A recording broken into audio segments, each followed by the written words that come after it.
Yes ఇది దీనికి సంబంధించి డిస్కస్ చేయడానికి మనతో పాటు మిట్ట నరసయ్య గౌడ్ గారు కూడా కాంగ్రెస్ నాయకులు ఆయన కూడా జాయిన్ అయ్యారు. Yes Narasayya Goud garu, good afternoon అండి.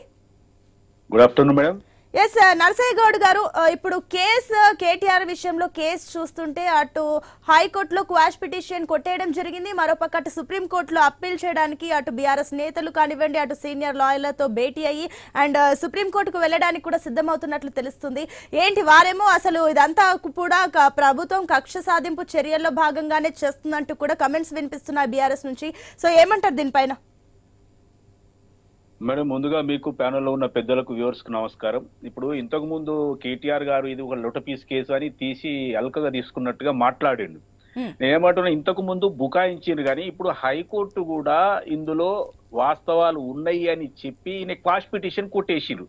ఈయన క్వాష్ పిటిషన్ కొట్టేసి నాట్ టు అరెస్ట్ అనే ఆర్డర్ ను ఇవ్వలేదు అని అంటేనే అక్కడ ప్రైమా ఫేసి ఉంది, కేటీఆర్ చేసింది తప్పు అని హైకోర్టు సింగిల్ బెంచ్ ఒప్పుకున్నది. కాబట్టి ఇప్పటికైనా ఈ మాటలు తగ్గించుకొని, సరే ఆయన సుప్రీంకోర్టు పోతాడా లేకపోతే హైకోర్టు ఫుల్ బెంచ్ పోతాడా, ఆ లీగల్ ఆప్షన్ ఎవరికైనా ఓపెన్, కేటీఆర్ కూడా ఓపెన్. కేటీఆర్ పోవద్దని ఎవరు అనట్లే. కాకపోతే ఇప్పుడు ఒకటి ఎస్టాబ్లిష్ అయింది ఏంటంటే, ఇన్ని రోజులు ప్రజలకు కేటీఆర్ చెప్పేదంటే మన నిజం ఉందేమో అని ఒక డౌట్ లో ఉండేది. ఈ తీర్పుతో ఏమైపోయిందంటే, హైకోర్టులో వాద ప్రతివాదనలు విన్న తరువాత హైకోర్టు జడ్జి గారు ఇచ్చిన తీర్పు కేటీఆర్ కు వ్యతిరేకంగా ప్రభుత్వానికి అనుకూలంగా వచ్చింది. అంటే కేటీఆర్ తప్పు చేసినట్టే అనేది ప్రజలు ఒక నిర్ణయానికి వచ్చారు. కాబట్టి ఇప్పటికైనా ఈ అనవసరమైన మాటలు మాట్లాడకుండా వెళ్ళి అటెండ్ అయ్యి అడిగిన ప్రశ్నలకు సమాధానం చెప్పి తన నిర్దోషత్వాన్ని నిరూపించుకోవాలి. ఏసీబీ దగ్గర పోతే లాయర్ ఉన్నా ఒకటి లేకపోయినా ఒక పెద్ద నాయకుని నిన్న కొట్టేది ఉందా తిట్టేది ఉందా, వాళ్ళు ప్రశ్నలు అడుగుతారు, నువ్వు సమాధానం చెప్పాలి. ఆల్రెడీ ఇంకొకటి కూడా ఎస్టాబ్లిష్ అవుతుంది ఏంటంటే, క్విట్ ప్రోకో కింద ఈ జెన్ గ్రీన్ కో ఈ జెన్ ఎక్స్ జెన్ నెక్స్ట్ అని ఒకటి ఉంది కదా, ఎస్ నెక్స్ట్ అన్న అదొక సంస్థ. ఈ రెండింటికి తీర్పు అంటే మొదలే వాళ్ళు ఈ మ్యాచ్ ఫిక్సింగ్ చేసుకున్నట్టుగా మళ్ళొకటి నిర్ధారణ అయింది. ఎందుకంటే ఫస్ట్ వాళ్ళు ఎలక్టోరల్ బాండ్స్ కొన్న తర్వాత వీళ్ళకి కాంట్రాక్ట్ వచ్చింది. అంటే దీని అర్థం ఏంది, క్విట్ ప్రోకో జరిగినట్టే కదా. ఇది ఒక కొత్త అంశం కూడా బయటకు వచ్చింది. ఇది కూడా హైకోర్టు తీర్పుతోటి క్లియర్ అయిపోయింది. కాబట్టి కేటీఆర్ ఖచ్చితంగా తప్పు చేసిండని భావించి వీళ్ళకు వ్యతిరేకంగా ఎప్పుడైతే తీర్పు వచ్చిందో, ఇప్పటికైనా నోరు దగ్గర పెట్టుకొని ఏసీబీకి వెళ్ళి లేకపోతే ఈడీకి వెళ్ళి వాళ్ళు సమాధానాలు చెప్పి వాళ్ళు నిజంగా నిర్దోషులైతే నిరూపించుకోవాలి కదా.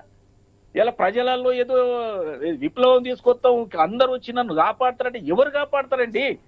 ఒక 10 సంవత్సరాల కింద పరిస్థితి ఏంది, 2014 జూన్ 2 కంటే ముందు మీ ఆస్తుల పరిస్థితి ఏంది, మీ పరిస్థితి ఏంది, ఈ రోజు మీ ఆర్థిక పరిస్థితి ఏంది, ఎక్కడి నుంచి వచ్చినాయి? ఒక 10 సంవత్సరాల్లో ఇన్ని వందల లక్షల వేల కోట్లు ఎక్కడి నుంచి వస్తాయి? మీకెందుకు రాలే, నాకెందుకు రాలే? రోజు పనిచేస్తూనే ఉన్నాం కదా.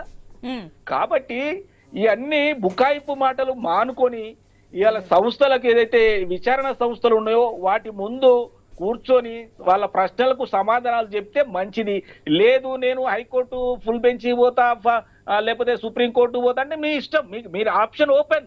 మీరు ఒక పౌరునిగా మీరు ఎక్కడికైనా వెళ్ళొచ్చు, ఏ కోర్టుకైనా వెళ్ళొచ్చు. వెళ్ళొద్దనేం ప్రభుత్వం కోరుకోవడంలే. మీరు అక్కడికి కూడా పోండి, అక్కడ కూడా కొట్టేస్తుంది. అప్పుడు ఇక తీర్పు రాకుంటేనే మీ బండారం అంతా బయటకు వస్తుంది. కాబట్టి వీళ్ళు చేసింది తప్పు. కేటీఆర్ ను ఒక విషయంలో ఒప్పుకోవాలి, ఏంటంటే దీనికి కర్త కర్మ క్రియ నేనే అని మీడియాలో ఒప్పుకున్న తరువాత హైకోర్టులో మాత్రం నాకు సంబంధం లేదు, ఇదంతా అధికారులకు తెలుసు, నాకేం సంబంధం అని అఫిడవిట్ వేసిండు. అంటే అక్కడ ఎవరికి తెలియదు, ఎవరు చూడరు, నేను సాటుగా ఏం చెప్తున్నా అనేది ఆయన అనుకున్నాడేమో, అదంతా బయటకు వచ్చింది. అంటే 2 రకాల వాదనలు అన్నమాట.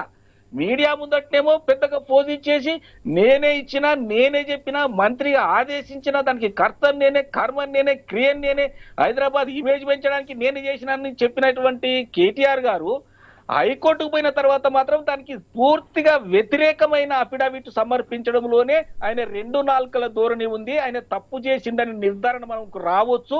ఇలా హైకోర్టు తీర్పుతోటి కూడా ఆయన అరెస్టు దాదాపుగా ఖాయమని చెప్పాలి. ఇవాళ ఆల్రెడీ వాళ్ళకు సంబంధించిన జెన్కోకు సంబంధించిన గ్రీన్కోకు సంబంధించినటువంటి సంస్థలలో ఏసీబీ దాడులు కూడా చేస్తా ఉంది. అవన్నిట్లో కూడా ఇంకా కొన్ని విషయాలు బయటకు వస్తాయి. కాబట్టి కేటీఆర్ ఖచ్చితంగా కిడ్ ప్రోకోకు పాల్పడ్డట్టుగా మనం అనుకోవాలి. ఈయన ఆల్రెడీ దాంట్లో అమ్యాలు తిన్నట్టుగా మనకు అర్థమవుతా ఉంది. ఇదంతా కూడా మరి ఈయన సుప్రీంకోర్టు పోతే అక్కడ నిర్ధారణ అవుతుంది, హైకోర్టు ఫుల్ బెంచ్ పోతే అక్కడ నిర్ధారణ అవుతుంది. ఈయన అరెస్టు ఆ బ్రహ్మ దేవుడు కూడా ఆపే అవకాశం లేదని మాత్రం హైకోర్టు తీర్పుతో అనుకోవచ్చు. ఎస్ నర్సయ్య గౌడ్ గారు, నేను మళ్ళీ మీ దగ్గరకు వస్తానండి, అలాగే ఉండండి. ఎస్ ఇదే అంశం